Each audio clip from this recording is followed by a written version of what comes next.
किसी ने बड़े कमाल की बात कही है कि अपनी हौसलों के बल पर हम प्रतिभा दिखा देंगे, भले कोई मंच ना दे हमको, हम अपना खुद का मंच बना लेंगे। तो आज हम बात करने वाले हैं सौरभ जोशी की स्ट्रगल लाइफ के बारे में। तो सौरभ जोशी का जन्म 8 सितंबर 1999 को कौसानी गांव में हुआ था, जिसका डिस्ट्रिक्ट गार्डनेश्वर जो कि उत्तराखंड में स्थित है। उनके परिवार में सौरभ जोशी के अलावा साहिल जोशी, पीयूष जोशी और सबसे छोटा कुणाली जोशी तथा माता पिता और उनके चाचा चाची एंड दादा दादी के साथ रहते हैं, जिनको कि आप लोग भी ज़रूर पहचानते होंगे। तो सन 1997 में उनके पापा काम की तलाश में दिल्ली आ गए थे, क्योंकि उनके परिवार की स्थिति बहुत ही दयनीय थी। इसलिए उनके पिता दिन रात काम करके घर का खर्चा चलाते थे। दिल्ली में कुछ साल काम करने के बाद उनके पिता हरियाणा डिस्ट्रिक्ट में स्थित उसी शहर में आ गए, जहां वे घरों में पीओपी का काम करते थे। परिवार का खर्चा चलाने के लिए उनके पिता ने दिन रात काम किया। अपने बच्चे के लिए उनमें कोई कमी नहीं थी, अपने बच्चों की हर ख्वाहिश को पूरा करते थे। और स्थिर काम चलने के चलते कई बार पैसों की वजह से घर बदलना भी पड़ा था। काफ़ी मेहनत करने के बाद सौरभ जोशी के पिताजी ने अपने संपत्ति से अपना घर खरीद लिया, जिसके फलस्वरूप सौरभ जोशी ने अपनी 5वीं से 12वीं तक की स्कूल बदलना पड़ा। वो पढ़ने में थोड़े वीक इसीलिए थे क्योंकि वो एक मिडिल क्लास फैमिली से बिलोंग करते थे, जिसके कारण कोई बड़ी स्कूल में नहीं पढ़ पाए। और इन्हीं सब के वजह से ही इंटरमीडिएट में अच्छे अंक नहीं आए थे और अब उन्हें अपने फ्यूचर लाइफ की टेंशन भी सताने लगी थी कि अब आगे क्या किया जाए। अपने दोस्तों और रिश्तेदारों की सलाह के बाद उन्होंने आर्किटेक्चर करने की सोची, इसलिए इसकी तैयारी करने के लिए दिल्ली चले गए। 1 साल के इस कोचिंग के दौरान वे काफ़ी खुश थे। सौरभ जोशी को अब ड्राइंग करने में भी काफ़ी दिलचस्पी आ चुकी थी। दिल्ली में रहे हुए 1 साल की कोचिंग से कड़ी मेहनत के बाद भी आर्किटेक्चर में उनका सिलेक्शन नहीं हुआ और वापस अपने घर आ गए और काफ़ी परेशान भी थे। उन्हें अब लगने लगा था कि अब वे अपने लाइफ में कुछ ज़्यादा नहीं कर पाएंगे। यहाँ तक कि वे इतने हताश हो चुके थे कि अब वे अपने माता पिता के साथ साइट पर जाके पीओपी का काम करने लगे थे। लेकिन ड्राइंग के प्रति उनका दीवानगी काफ़ी हद तक बढ़ चुका था, इसीलिए वे अपने एक्स्ट्रा टाइम में ड्राइंग भी करते थे।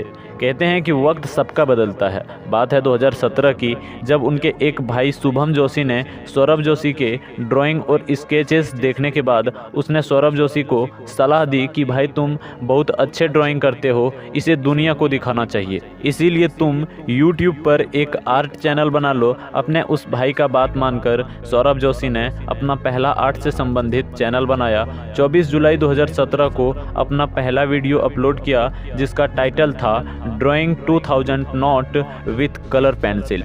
उसके बाद वह धीरे धीरे एक से बढ़कर एक ड्राइंग की वीडियो अपलोड करने लगा। कई बार अपने चैनल का नाम चेंज करने के बाद अपने चैनल का नाम सौरभ जोशी आर्ट्स रख लिया। बढ़ते टाइम के साथ साथ YouTube पर वे अपनी वीडियो बनाकर अपलोड करके काफ़ी खुश भी थे, लेकिन अपने चैनल पे 250 से 300 वीडियो डालने के बाद भी सिर्फ 3 से 4 हज़ार सब्सक्राइबर ही गेन कर पाए थे। बहुत ज़्यादा हार्ड वर्किंग यूट्यूबर के लिए ये स्टेप्स काफ़ी निराश करने वाली थी, लेकिन उन्होंने हार नहीं मानी और अपने YouTube पर आगे बढ़ते हुए टॉपिक के साथ वह स्केच बनाने लगे, जिनमें से कई वीडियो वायरल भी हुए। और अब वो अपने चैनल का मोनेटाइजेशन ऑन कराने के लिए अप्लाई कर सकते थे, लेकिन YouTube में गूगल एडसेंस की पॉलिसी के तहत आपको अपना एड्रेस वेरीफाई कराना होता है, लेकिन बहुत सारे घर बदलने के कारण उनका एड्रेस वेरीफाई नहीं हो पाया, जिसके परिणाम स्वरूप उनका एडसेंस खाता ही स्पेंड हो गया। सौरभ जोशी को बहुत दुख हुई, लेकिन फिर भी इन्होंने हार नहीं मानी और एक नया व्लॉग चैनल बनाया। YouTube मोनेटाइजेशन के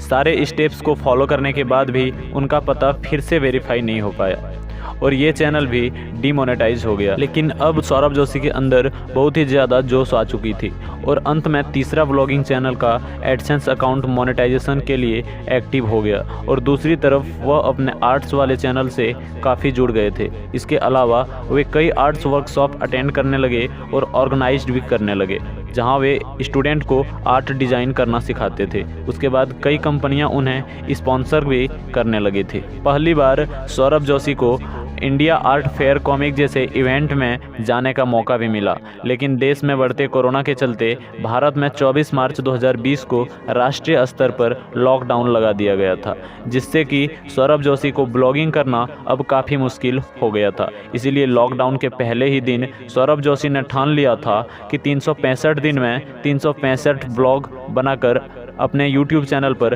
अपलोड करेंगे। 25 मार्च 2020 का वह दिन था जिस दिन के बाद सौरभ जोशी को एक अलग पहचान मिली। उन्होंने अपने परिवार के सदस्यों के साथ वीडियो बनाकर अपलोड कर दिया और कुछ घंटे बाद ही वह वीडियो वायरल भी हो गया और सब्सक्राइबर की मानो भीड़ लग गई। और इस वीडियो के बाद सौरभ जोशी काफ़ी खुश हुए और काफ़ी प्यार भी मिलने लगी। उनके डेली ब्लॉग से लोग अपने आप को कनेक्ट कर लिया।